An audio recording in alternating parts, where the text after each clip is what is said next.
Ես ուզում եմ այսօր խոսել Աստծո, ասենց ասած, մարդուն մեծարման մասին։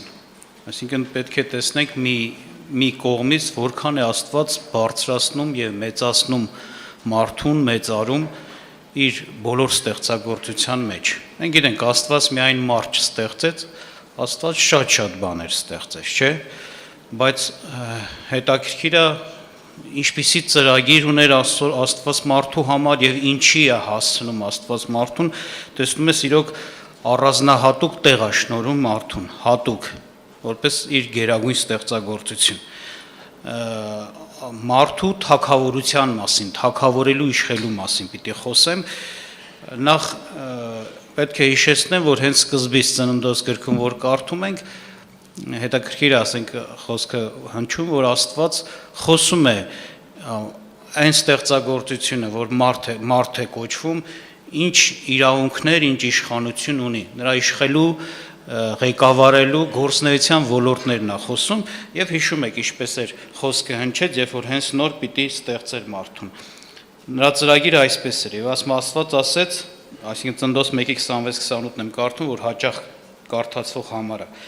Մեր պատկերով եւ մեր նմանությամբ պես մարդ չինենք եւ որ իշխի ծովի ձկների եւ երկինքի թռչունների եւ անասունների եւ բոլոր երկրի վրա եւ երկրի վրա սողացող բոլոր սողունների վրա։ Եվ Աստված ստեղծեց մարդը իր պատկերով եւ Աստծո պատկերով ստեղծեց նրան, արու եք ստեղծեց նրանց։ Եվ Աստված օրհնեց նրանց եւ Աստված ասեց. «Աճեցեք, շատացեք եւ լցրեք երկիրը, տիրեցեք նրան եւ իշխեցեք ծովի ձկների, երկինքի թռչունների վրա եւ երկրի վրա սողացող բոլոր կենդանիների վրա»։ Ուրեմն ստեղծված մարդը իշխելու կարողությունով եւ իրավունքով ստեղծվեց։ Նա երկրագնդի վրա ինչ որ կար, ձկներ, կենդանական աշխարհ իր մեջ ինքը իրավունք եւ կարողություն ձեռք բերեց իշխելու դրանց վրա, ղեկավարելու, դրանց հնազանդեցնելու եւ այլն։ Հետագայում գիտենք, մարդը մեղանչեց։ Ես կուզեմ հիշեցնել Սուրբ Գրքից մի հատված, հետաքրքիր մի բան, որ մարդկության մի մաս, ասենց ասած, կար գոյություններ որպես ամբողջականություն, բայց հետաքրքիր է, որ նրանց վրա թագավորում էր հենց Աստված, իրենց առանձնահատուկ թագավորը չունեին։ Ես կուզեմ հիշեցնեմ, ասենք Իսրայելի պատմությունը։ Իսրայելը գիտեք, մի ժողովուրդ էր, որ Աբրահամի սերունդ էր համարվում, նրանք Եգիպտոսի գերության մեջ էին, Աստված նրանց հզոր բազուկով, ասենց ասած, հանեց այդ գերությունից, բերեց, հաստատեց Քանանու երկրի մեջ, տվեց տարած, տվեց հող, դարձրեց պետություն, նրանք ճանաչողություն ձեռք բերեցին, ունեցան իրենց սեփական տարածքը, բայց հետաքրքիր է, բավականին երկար ժամանակ նրանց ղեկավարման կարգը այսպես էր. Աստված էր նրանց թագավորը եւ եթե կային մարդիկ, օրինակ դատավորներ կային, քահանաներ կային, որոնք ինչ որ հարցերում գործեր էին կատարում, առաջնորդություն էին անում, ղեկավարություն էին անում, ապա ամբողջ Աստծո առաջնորդությամբ։ Եթե անգամ պատերազմ էր լինում, ովքեր կարդացել են այդ ժամանակների մասին, երբ որ պատերազմ էր լինում, ինչ էր կատարում, նրանք հարցնում էին Տիրոջը, որպես իրենց թագավորի, որպես իրենց պետության ղեկավարի գլխի, ինչ անենք, ում ընտրենք, ով առաջնորդի։ Հիշում ենք, Իսրայելը ուներ 12 ցեղեր։ Եվ Աստված խոսում էր, ասում էր, օրինակ, այսինչ մարդը թող առաջնորդի այս պատերազմի մեջ։ Եվ նրանք լավ էին գիտակցում ու հասկանում, որ իրոք Աստված իրաց թագավորն է եւ իրանք ամեն ինչում պիտի հարցնեն ու ղեկավարվեն նրանով։ Բայց հետաքրքիր է, եկավ մի պահ, որ նրանք իրենց համար թագավոր ուզեցին։ Իհարկե ինչի հետ է դա կապվում, նախ ասենք դատավորած թղթում մի այսպիսի ավելի ճիշտ կներեք, այո, դատավորած 21-րդ խոսքում այսպիսի խոսք ասում, որ ամեն մարդ իր աչքի հաճելի եղածն էր անում, որովհետև Իսրայելի մեջ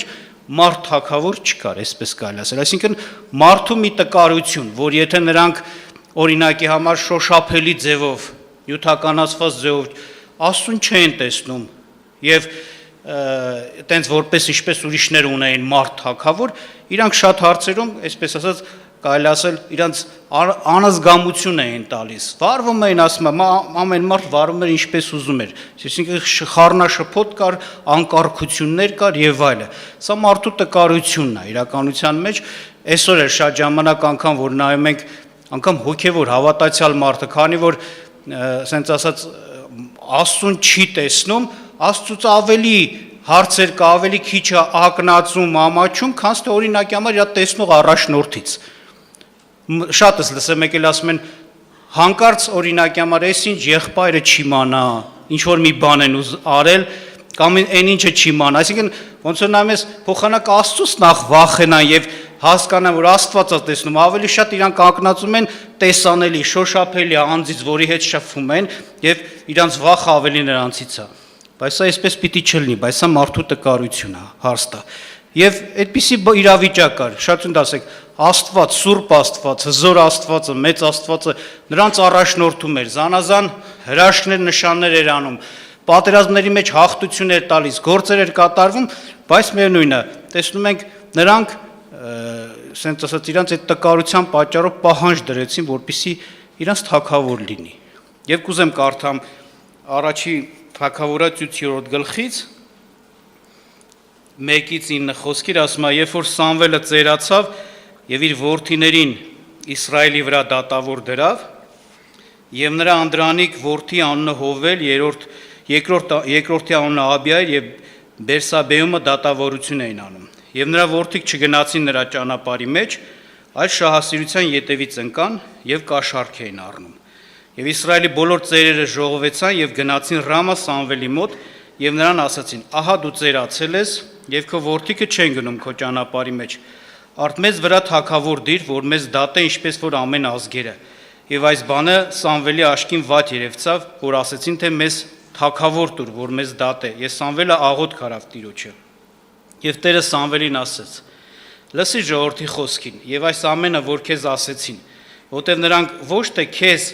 քեզ են մերժում, այլ ինձ են մերժում, որ նրանց վրա չթագավորեմ, բոլոր այն գործերի պես, որ նրանք արին նրանց Եգիպտոսից հանած օրից մինչև այսօրը, որ ինձ թող տալով ուրիշ աստվածների ծառայություն արեցին, այնպես էլ քեզ են անում։ Եվ հիմա դու նրանց խոսքին լսիր, բայց նրանց հայտնի վկայես ու նրանց իմացնես այն թագավորի իրավունքը, որ նրանց վրա պիտի իշխի»։ Շատություն դարձեք, Տեր ասես Սամվել, դա քեզ չեն մերժում, դա ինձ են մերժում որպես թագավոր։ Այսինքն այո, Աստված նրանց թագավորն էր։ Եվ Աստծո մարդիկ կային, որոնք Աստծո կամք էին կատարում Աստծուց առաջնորդված։ Եվ թագավոր ուզելը հենց Աստծուն մերժել համարվեց, Աստծո թագավորելը մերժել համարը ներկայացվեց։ Հետագայում, երբ որ առաջի թագավորն էլ հենց դրվում էր Սավուղին, նորից նույնը Սամվելը կրկնեց, որ ասեց դուք Աստծո թագավոր, Աստված որպես որ քո ձեր վրա թագավոր է, որ դուք երանելի ձեզ պիտի տեսնեիք այս հարցում, դուք մերժեցիք մարդ եք ուզում, որ ձեր վրա թագավորի։ Եվ ինչ է կատարվում հետագայում, տեսնում ենք թագավոր դրվեց եւ Իսրայելի մեջ սկսեց թագավորությունների ժամանակահատվածը, թագավորների թագավորելու ժամանակահատվածը։ Հետագայում տեսնում ենք հետաքրքիրը ինչ կատարվեց, Աստված Դավթին մի խոստում տվեց։ Եվ այդ խոստումը հավիտենական թագավորության մասին էր։ Հավիտենական թագավորի հետ կապված էր։ Ոչ միայն Աստված խոստացավ, այլ նաև երդվեց։ Ավելի ոնց որ ասած մի հաստատուն բանով, որ դա պիտի լինի անկախ ամեն ինչից։ Եվ ես կուզեմ կարդամ ձեզ այդ հատվածը, որ փաստորեն Աստված մարդու համար ավելի մեծ ծրագիր ուներ, ավելի ընդարձակ ծրագիր ուներ նրա թագավորելու հետ կապված։ Եթե ստեղծագործությունով իշխանությունը որոշված էր երկրի վրա, երկրի սահմանների մեջ, տեսնում ենք հետագայում այս խոստումով, այս երդումով Աստված խոսեց հավիտենական եւ համատիեզերական թագավորության մասին, մարդու թագավորելու մասին։ Այսչափ Աստված որոշեց բարձրացնել մարդուն եւ տեղ տալ։ Կարելի ասել իր հետ միասին, որ թագավորություն անի։ Հիմա կարդանք դրա մասին Երկրորդ թագավորաց 7-րդ գլուխ 11-ից 16-րդ խոսքերը կարդամ։ Այսպես է ասում.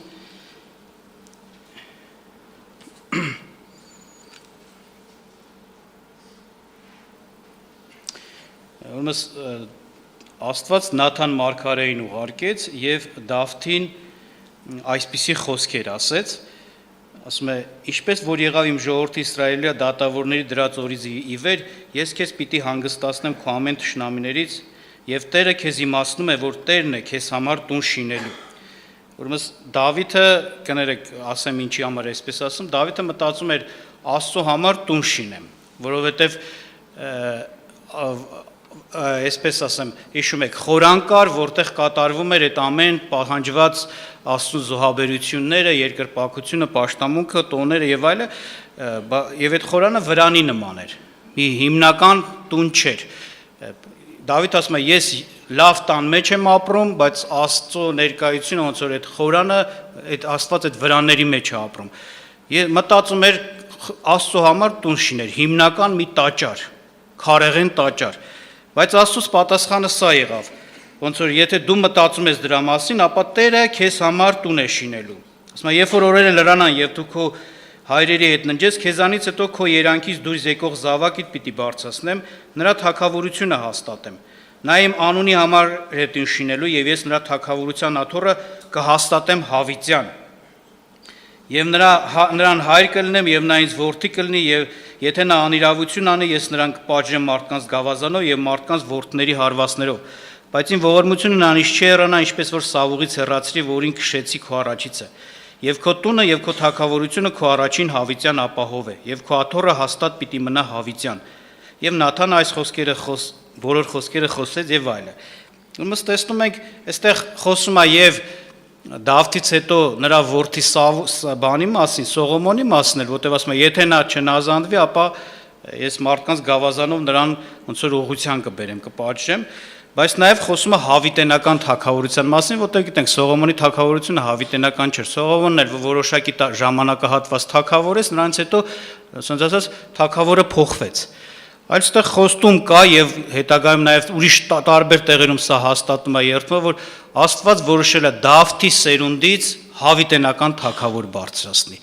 Եվ նրա սկսած արդեն թագավորությունը, որ նա պիտի թագավորի, ել վերջ չի լինելու, ել նրանից հետո եկող թագավոր չի լինելու, որ փոխանցվի թագավորությունը մեկ ուրիշին, չի ընդհատվելու այդ թագավորությունը։ Եվ հավիտենական թագավորություն։ Եվ հետաքրքիր է, որ հետագայում ինչ ենք տեսնում, որ Աստված իր խոստումը հենց սա իրականացրեց Քրիստոսով։ Հիշենք Ղուկաս ավետարանից առաջի գլուխ 31-33 խոսքերը, կարճ ես հիշեցնեմ, խոսքը այսպիսին էր,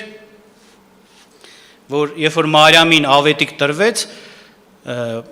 այսպիսի ավետիքի մեջ սա էլ կար, որ ծնվածին, այս ծնվածը Հիսուս Քրիստոսը որ պիտի լինի, նրան պիտի տրվի իր հոր Դավթի աթոռը, եւ նա թագավորելու է, նստելու է այդ աթոռի վրա, եւ նրա թագավորությունը հավիտյանա լինելու։ Այսպես է խոստումը։ Եվ հետագայում էլ մենք տեսնում ենք հենց առաքյալներն են, որ խոսում են Քրիստոսի մասին, խոսում են, որ Աստված երթումով Դավթին խոստացավ, որ իր երանքից պիտի հավիտենական թագավորը ծնվի։ Ուրեմն տեսնում ենք Քրիստոսը որոշված Աստծո համար որպես հավիտենական թագավոր։ Եվ հետաքրքիր է, որ հենց սրա վրա է ես ուզում կարճ կանգ առնել, որ Քրիստոսը եւ մեր կողմից է եւ Աստծո կողմից։ Նա որպես Աստված Աստծո թագավորության թագավոր է եւ այդ թագավորությունը, որ պիտի արդեն որ նայում ես թե իր ժամանակահատվածով, թե տարածությամբ նա լինելու է հավիտենական, նա լինելու է համատիեզերական, ամբողջ ցենց ասած ամեն ինչի վրա, ամեն ստեղծագործության վրա։ Այսինքն լավ իմանանք, միայն մարդիկ չեն, որ այդ ստեղծագործության մեջ կան, Սուրբ Գիրքը ներկայացնում է, որ կան սերոբեներ, քերոբեներ, հրեշտակներ, կան պետություններ, իշխանություններ, տերություններ, երկնավոր, երկնքում լինող, եւ այդ ամեն ինչի վրա Քրիստոսը պիտի թագավորի, եւ նրա թագավորությանը վերջ չի լինելու։ Ընդ որում շատ նորից եմ ասում, ուշադրություն դարձրեք, ով է Քրիստոսը եւ սրանով մարդու պատիվն ու բարձրությունը, եւ սրանով Աստծո իմաստուն լուծումը։ Ասենք հետաքրքիր է, օրինակ այս ժամանակների մեջ հենց թեկուզ հիմա նայենք մարդը ինչ խնդիր ունի։ Պատկանելության հարցը մարդու մոտ էական կարևոր դեր է կատարում։ Օրինակ, եթե մի ազգ որ կա, եթե մի հատ օտար ազգի մեկը օրինակի համար սկսում է իրանց վրա թագավորել, թեկուզ իրանց միջից դուրս եկած, բայց խորթություն կա ոնց որ։ Մարդիկ կարծես թե իրանցը չեն տեսնում, իրանց ազգից, չէ, իրանցից, այսպես է։ Անկամ շատ հաճախ էդի եկեղեցիների մեջ է արտահայտվում, որ շատ սխալ է իհարկե, եթե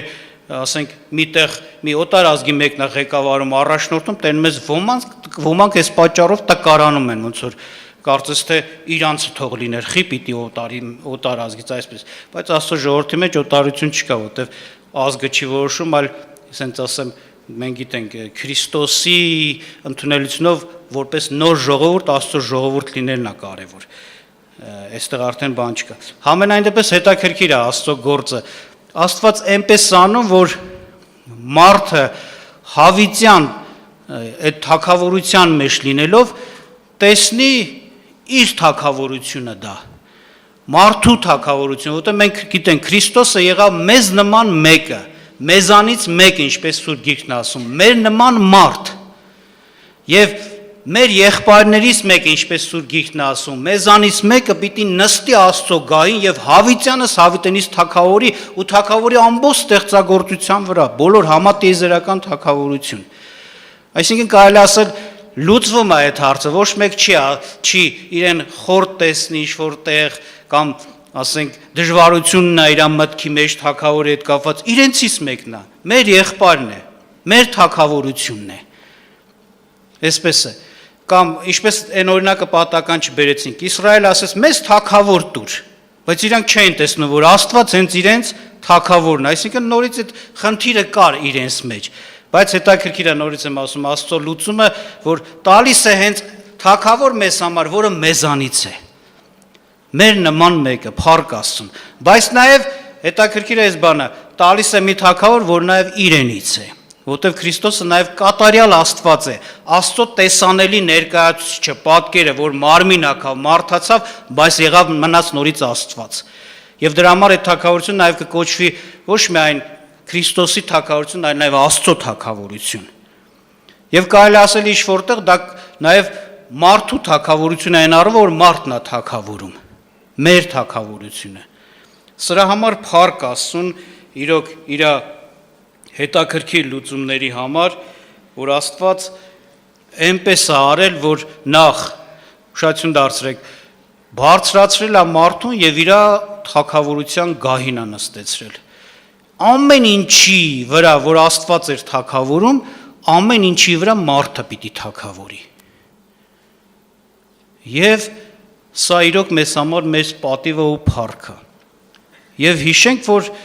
Քրիստոսին դառնալը, ասենց Քրիստոսի դեպի Քրիստոս կանչը, հենց այդ թագավորության մեջ հաստատվելու կանչն է։ Աստված մեզ կանչում է բարձր տեղ, փառքի, մի մեծ թագավորության մասնակից ելնելու, որի, ասենց ասած, ղեկավարը, գլուխը մեզանից մեկն է, մեր Քրիստոս եղբայրն է, այսպես կարելի ասել։ Եվ սա մեծ պատիվ է մարդու համար եւ մեզ համար, եւ դրա համար իրոք սա գիտակցելով մարդը պիտի արձագանքի Տիրոջ հրավերին, որովհետեւ Աստված նրան տանում է մեծ փառքի, բայց ցավոք սրտի տեսնում եք շատերը չեն ուզում այդ հրավերը ընդունեն, այսինքն նրանք հոժարվում են լինել չարի իշխանության տակ, խավար իշխանության տակ, որը արդեն վայրընկած է, որը արդեն զրկված է իր իշխանությունից, իր ղեկավարելու կարողությունից, ուղղակի ժամանակ է պետք, որ Աստծո որոշած ժամանակում կատարվի նրա դատաստանը եւ նրա զրկված լինելը, որ նա ոչ մի բանի իրավունք չունի իշխելու թագավորելու տեսակետից, վերհանվի, բացահայտվի։ Նրա տեղը պիտի լինի կրակով եւ ծծմբով վառված լիճը, որտեղ հավիտյանս հավիտենից պիտի տանջվի։ Ում հետ ենք ուզում լինենք, կամ որ թագավորության մեջ մասնակից լինենք։ Աստծո փառավոր Քրիստոսի թագավորության, որ նաև մարդու, ասենց ասած, թագավորությունը, որ մարդն է գլուխը, այսպես ասեմ, թե չարի, որը ասենց ասած մի փոքր ժամանակ հետո բացահայտվել է, որ ոչինչ չունի, դատար կա նրա իշխանությունը, փուչ բաների թագավորանա։ Դրա համար Տերը օրհնի մեզ, գնահատենք Աստծո մեծարանքը, որ մարդուն է, մարդու հանդեպ է, եւ ընդունենք Քրիստոսի հրավերը լինելու այդ թագավորի թագավորության մեջ։ Ուզեմ որպեսզի աղոթք անենք։